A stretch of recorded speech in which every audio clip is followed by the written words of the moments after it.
तो चलिए फ्रेंड्स, यहाँ पे हम लोग लेकर आए हैं क्लास 9th वालों के लिए वार्षिक परीक्षा में शामिल होने वाले जितने भी छात्र हैं उन सभी छात्रों के लिए यहाँ पे गणित का, मैथमेटिक्स का कुछ इंपॉर्टेंट क्वेश्चन हम लोग लेकर आए हैं जो आप सभी के एग्जाम्स में यहाँ से कई सारे क्वेश्चन देखने को मिलेंगे। ठीक है, हम लोग बिल्कुल न्यू पैटर्न पे देखने वाले हैं दोस्तों। इसी तरीके के आप लोग को क्वेश्चन पेपर मिलेंगे एग्जाम्स में क्लास 9th वालों के लिए एनुअल एग्जाम्स में जो वार्षिक परीक्षा होती है आप लोगों को, उसमें यहाँ पे गणित के आने वाले कुछ इंपॉर्टेंट प्रश्न हम लोग देखने वाले हैं। ठीक है, वीडियो को अंत तक सभी देखना, वीडियो को लाइक कर लीजिए सभी छात्र और चैनल को सब्सक्राइब कर लीजिएगा ताकि इसी तरीके से हम लोग नए वीडियो लेकर आऊँगा हर एक सब्जेक्ट का, क्लास 9th और क्लास 10th वालों के लिए, दोनों के लिए आपको नोटिफिकेशन जो है मिल जाया करेगा। ठीक है, तो 9th और 10th की तैयारी आप इस चैनल से कर सकते हो। काफ़ी इंपॉर्टेंट क्वेश्चन यहाँ पे लेकर आए हैं। चलिए मैथ्स का हम लोग एक एक प्रश्न को देखते हैं। टोटल आप लोग को 100 ऑब्जेक्टिव रहेंगे जो बिहार बोर्ड का पैटर्न है, उसमें से सिर्फ और सिर्फ आपको क्या करना है, 50 का जवाब देना है। ठीक है, तो चलिए हम लोग एक एक प्रश्न यहाँ पे देखते हैं, अंत तक सभी देखना। ठीक है, चलिए वीडियो को लाइक कर लीजिए सारे। चलिए पहला प्रश्न देखते हैं यहाँ पे, वस्तुनिष्ठ प्रश्न, जिसमें आप लोगों को OMR शीट दिया जाएगा जिसमें से आपको 50 प्रश्नों का जवाब देना होगा और OMR शीट पर इस तरीके से आपको गोला रहेगा 4, तो आपको जो भी सही होगा उसको भरना पड़ेगा। चलिए पहला प्रश्न देखते हैं, अंत तक सभी देखना, फिर से बता रहा हूँ काफ़ी इंपॉर्टेंट क्वेश्चन है ये सारे। देखिए पहला प्रश्न है, समझते चलेंगे हम लोग। कहा गया कि दो वास्तविक संख्याओं के बीच कितनी वास्तविक संख्याएं हो सकती है। देखिए, और आप जितना भी क्वेश्चन मैं आप लोग के यहाँ पे बताऊंगा और आप लोग बताना कमेंट्स बॉक्स में कि आप लोगों ने कितना सही किया है और या फिर पहले से कितना जानते थे, ताकि इस तरीके के क्वेश्चन आप लोग एग्जाम्स में जैसे ही आएगा तो आप बना पाओगे। एक बार जरूर बताना। चलिए पहला प्रश्न देखते हैं कि कहा गया कि दो वास्तविक संख्याओं के बीच कितनी वास्तविक संख्याएं हो सकती है। देखिए, दो परिमेय संख्याओं के बीच या फिर दो अपरिमेय संख्याओं के बीच या फिर दो वास्तविक या फिर कोई भी संख्या दो हो, उनके बीच कितनी वास्तविक संख्याएं हो सकती है, तो अनगिनत हो सकती है। क्या याद रखना है, अनगिनत हो सकता है। तो एक का सही उत्तर डी।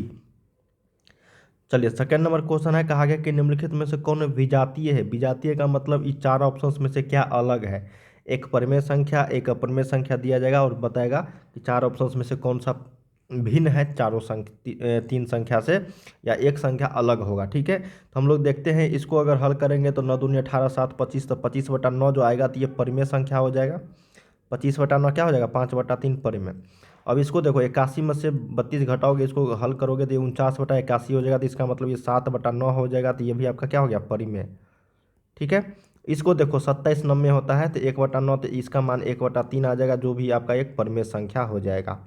तो देखो ये ए बी और सी क्या है, आपका एक परिमेय संख्या है। लेकिन इसको अगर हल करोगे डी वाला को, तो ये 4 तिया 12 1 13, 13 बटा यहाँ पे रूट अंडर में 13 बटा क्या हो गया 4, तो इसका मतलब रूट अंडर 13 बटा में 2। ये क्या है आपका अपरिमेय संख्या, ये क्या है अपरिमेय संख्या। तो यही क्या हो गया हमारा, अलग हो गया, मतलब विभिन्न हो गया, विजातीय हो गया। तो 2 का सही उत्तर क्या हो जाएगा यहाँ पे डी। समझ में आ रही ना। चलिए थर्ड नंबर प्रश्न देखते हैं कि ये क्वेश्चन काफ़ी हार्ड था, मतलब इजी ही था, लेकिन आपको थोड़ा सा कैलकुलेशन करना पड़ता, सभी ऑप्शंस को चेक करना होता। अब यहाँ पे देखो, निम्नलिखित में से कौन एक अपरिमेय संख्या, हम लोग को पता चल गया कि अपरिमेय संख्या हमको चूज करना है। तो देख लो √7 क्या है, एक अपरिमेय संख्या, और बाकी सारे के ध्यान नहीं देना है, बाकी सारे क्या होगा, परिमेय संख्या हो जाएगा। तो यहाँ पे 3 का सी।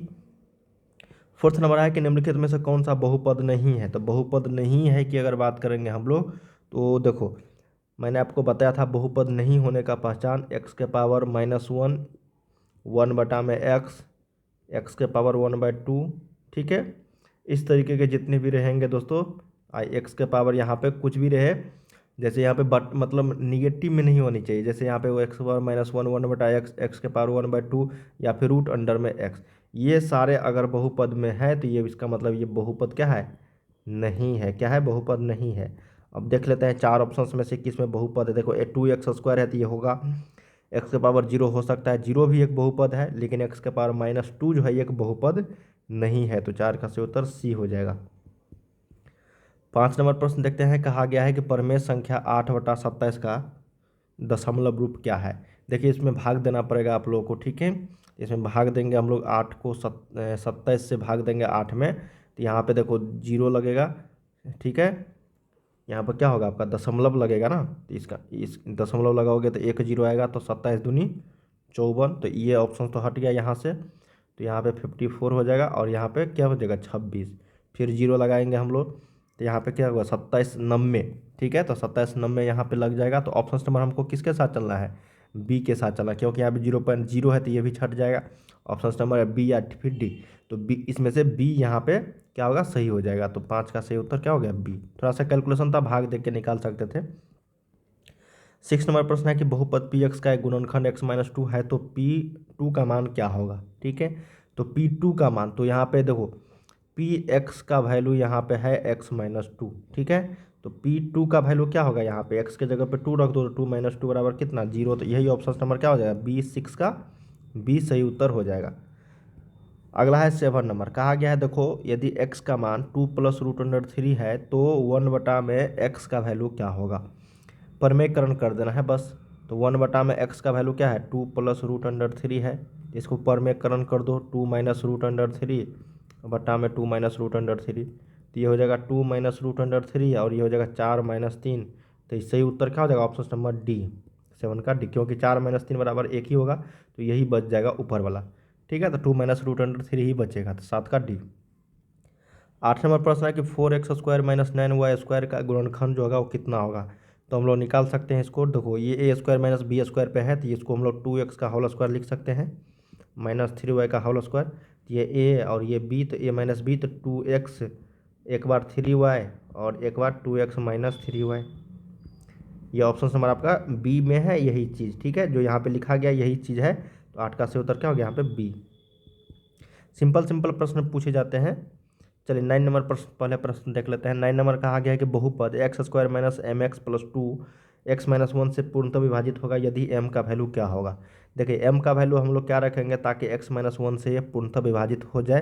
तो इसका मतलब देखो x² - mx + 2 बराबर 0 करेंगे तभी ये आपका जो है पूर्णतः विभाजित होगा। ठीक है, और यहाँ पे x - 1 है, तो x - 1 बराबर 0, तो x बराबर 1। तो हम लोग यहाँ पे क्या करेंगे, x का मान 1 रखने पर। ठीक है, तो यहाँ पे क्या करेंगे, 1 का स्क्वायर माइनस यहाँ पे m × 1 + 2 बराबर 0। तो यहाँ पे देखो m का मान यहाँ पे आ गया 2, क्योंकि इधर जाएगा तो m बराबर -m है, तो इधर जाएगा तो +2 प्लस में आ जाएगा, m का मान 2। यहाँ पे देखो यही करेक्ट हो जाएगा 9 का बी। मतलब m का मान अगर हम लोग 2 रखेंगे तो ये x - 1 से ये बहुपद पूर्णतः विभाजित होगा। ठीक है, तो 9 का सही उत्तर क्या हो गया यहाँ पे, बी। चलिए 10 नंबर प्रश्न देखते हैं। कहा गया है कि देखो ये बहुत ही सिंपल प्रश्न है कि 0 के पावर कुछ भी रहे, 0 के पावर 3 5 6, तो ये 6 पंच 30 दिया 90, तो 0 के पावर 90 0 ही होगा ना। क्या होगा, 0 के पावर 90 0 ही। 0 के पावर कुछ भी रहे तो ये हमेशा 0 ही होगा। ठीक है, 1 के पावर कुछ भी रहे तो ये हमेशा 1 ही होगा। अब 2 के पावर यहाँ पे कुछ अलग हो जाता है तो ये अलग हो जाता है। ठीक है, इसको आप लोग ध्यान रखना। 0 और 1 के पावर कुछ भी रहेगा तो 0 ही और 1 ही होगा। 11 नंबर है कि बहुपद पी एक्स का मान इतना में x² का गुणांक क्या है। तो इसको हल करोगे तो x³ है, देखो x³ आ रहा है, तो इसका मतलब x² का गुणांक पूछा गया। देखो यहाँ पे बहुत सारे छात्र जो है कन्फ्यूज हो जाएंगे, क्योंकि x³ का नहीं पूछा गया है, x² का पूछा गया है। तो यहाँ पे x² का ये फार्मूला बेस्ड है a + b का होल क्यूब पे। ठीक है, तो हम लोग जानते हैं a³ + b³ + 3a² b plus आपको ये 3ab²। ठीक है, तो यहाँ पे देखो x³ है ना, तो यहाँ पे ये है x + 2, तो मतलब a का मान यहाँ पे x है, तो देखो यहाँ पे इसमें आएगा तो ये 3 × x² और b के जगह पे 2 है, तो 3 दूनी 6x², तो 6 आ जाएगा। ऑप्शन नंबर आपका बी करेक्ट हो जाएगा। ठीक है, 12 नंबर है कि यदि किसी संख्या का दशमलव निरूपण अशांत अनावर्ती हो तो वह संख्या क्या होगी। अशांत अनावर्ती पूछा बोला गया है, तो हमेशा वो क्या होगा, अपरमेय संख्या होगा, 12 का बी। 13 नंबर है, देखो इस तरीके के जब भी प्रश्न पूछे जाएंगे तो सिर्फ और सिर्फ आपको क्या करना है, 249 और ये प्लस आपको 248 कर देना है, आंसर आ जाएगा 9 8 17 4 4 8 1 9। ये ऑप्शन नंबर डी जो है ये करेक्ट हो जाएगी। ठीक है, क्या हो जाएगा यहाँ पे 13 का डी, क्योंकि ये a² - b² वाले फार्मूला पे है, तो आप इस पे फार्मूला पे आधारित निकाल सकते हो। सिंपल प्रश्न होते हैं। 14 नंबर है कि यदि m और n दो प्राकृतिक संख्या हो ताकि m³ का मान 25, m के पावर n का मान 25, तो n के पावर m का मान कितना होगा। देखो m के पावर n, तो इसका मतलब 5 के पावर 2 है तभी तो 25 आया है, तो m का मान कितना आया यहाँ पे 5 और n का मान 2। तो अब क्या करना है, n का मान हम लोग को m रखना है, मतलब 2 के पावर हम लोग को 5 रखना है, तो 2 के पावर 5 कितना होता है, 32 होता है। तो ऑप्शन नंबर क्या हो जाएगा यहाँ पे 14 का सी। सिंपल प्रश्न थे। चलिए 15 नंबर प्रश्न देखते हैं। कहा गया कि एक्स अक्ष पर सभी बिंदुओं के लिए कोटि क्या होगा। देखिए एक्स अक्ष पर सभी बिंदुओं के लिए कोटि जीरो होगा। क्या होगा? कोटि जीरो। 16 नंबर है कि वह बिंदु जहाँ दोनों अक्ष मिलते हैं उसको हम लोग बोलते हैं मूल बिंदु। क्या बोलते हैं? मूल बिंदु। देखो यहाँ पे एक्स है, ये वाई है, यहाँ पे दोनों मिल रहा है तो ये 0,0 हो गया, तो इसी को हम लोग क्या बोलेंगे? मूल बिंदु। ठीक है। चलिए 17 नंबर है कि मूल बिंदु के निर्देशांक होगा। देखिए अभी जस्ट हम लोगों ने कहा 0,0, यही मूल बिंदु होता है। ऑप्शन नंबर 17 का बी। 18 नंबर है कि एक्स अक्ष पर निम्नलिखित में से कौन सा बिंदु स्थित होगा। देखिए एक्स अक्ष पर वाई का वैल्यू, देखिए वाई का मान हम लोगों को 0 रखना है। यहाँ पे वाई का वैल्यू 0 है, नहीं है। यहाँ पे वाई का वैल्यू 0 है, नहीं है। यहाँ पे वाई का वैल्यू 0 है, नहीं है। और यहाँ पे है। ऑप्शन नंबर क्या हो गया? 18 का ए।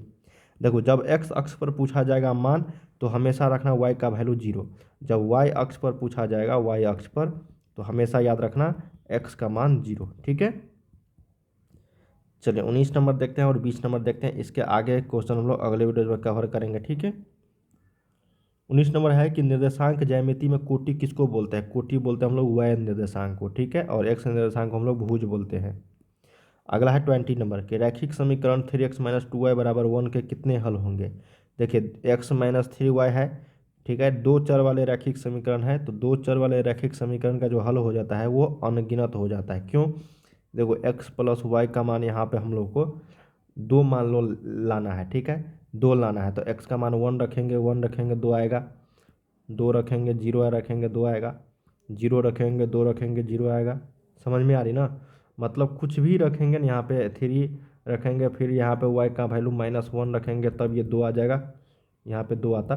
तो देखो अनगिनत मान हम लोग रख रहे हैं। ठीक है। अनगिनत मान, तो इसका मतलब ऑप्शन नंबर क्या हो जाएगा? 20 का डी। तो हम लोगों ने बच्चों यहाँ पे कितने क्वेश्चंस किए हैं? 20 क्वेश्चंस किए हैं मैथमेटिक्स के, गणित के, जो आप सभी के एग्जाम्स में आने वाले थे। इसके आगे क्वेश्चन 21 से 40 तक हम लोग अगले वीडियो में कवर करेंगे। तब तक आप लोग काफ़ी सारे क्वेश्चंस का प्रैक्टिस सेट करते रहिए। आप लोग के एग्जाम्स में यहाँ से कई सारे क्वेश्चंस आने वाले हैं। ठीक है। तो चलिए हम लोग मिलते हैं। बाय बाय सभी को। चैनल को सब्सक्राइब कर लीजिएगा ताकि इसी तरीके से नए वीडियोज़ लेकर आएंगे, नोटिफिकेशन आपको मिलते रहेंगे।